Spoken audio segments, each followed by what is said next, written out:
টাকার নোট ভর্তি ব্যাগ, ভরি ভরি গয়না। বাংলা ও ঝাড়খণ্ডে একাধিক কয়লা ব্যবসায়ীর বাড়িতে ইডির হানা। বিপুল টাকা সোনাদানা উদ্ধার হয়েছে। অবৈধ কয়লা খনন ও পরিবহনের অভিযোগে বাংলা ঝাড়খণ্ডে মিলিয়ে 40 জায়গায় ইডির হানা। রাজ্যের 24টি জায়গায় এবং ঝাড়খণ্ডের 18টি জায়গায় অভিযান চালায় ইডি। ব্রিফকেস এবং ব্যাগে বিপুল পরিমাণ পাওয়া যায় টাকা এবং সোনার গয়না। শুক্রবার সকাল থেকে ঝড়ো তল্লাশি চালাচ্ছে কেন্দ্রীয় তদন্তকারী গোয়েন্দা দল।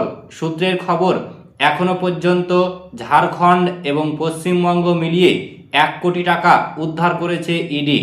এখনো চলছে তল্লাশি। কয়লা পাচার কাণ্ডকে কেন্দ্র করে তল্লাশি চালায় এনফোর্সমেন্ট ডিরেক্টরেট। কলকাতা ও হাওড়ার একাধিক জায়গায় সকাল সকাল পৌঁছে যায় গোয়েন্দাদের টিম।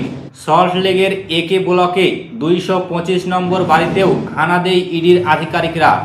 এই বাড়ির মালিকের নাম নরেন্দ্র খারকা। এছাড়া আসানসোল, দুর্গাপুর সহ একাধিক জায়গায় ইডির অভিযান চলে রাজ্যে। গোপাল ঝুনঝুনওয়ালা নামে এক ব্যবসায়ীর বাড়ি এখন প্রবেশ করেছে ইডির আধিকারিকরা।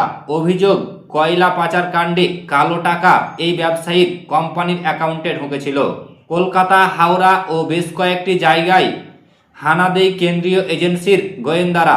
সল্টলেক EM বাইপাসে একাধিক ঠিকানায় চলছে তল্লাশি। সূত্রের খবর, সল্টলেক বাইপাস সংলগ্ন একটি আবাসন ও হাওড়ায় একযোগে তল্লাশি চালাচ্ছে কেন্দ্রীয় তদন্তকারী সংস্থা। তল্লাশি চালাচ্ছে রানীগঞ্জের বাসিন্দা নরেন্দ্র খারকার বাড়ি ও অফিসে। কয়লা মাফিয়া হিসাবে খ্যাত দুর্গাপুরের অফিসে রয়েছে এই নরেন্দ্র খারকার। বেআইনিভাবে খনি অঞ্চলে হোল তৈরি করা হয়েছে। পরিত্যক্ত খনি থেকে কয়লা তুলে পাচার করার অভিযোগ রয়েছে খারকার বিরুদ্ধে।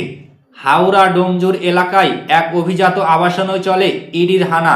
তো ফ্রেন্ডস, এই ছিল আজকের খবরের বিস্তারিত। ভিডিওটি ভালো লাগলে অবশ্যই লাইক করবেন, শেয়ার করবেন এবং চ্যানেলটিকে অবশ্যই সাবস্ক্রাইব করবেন।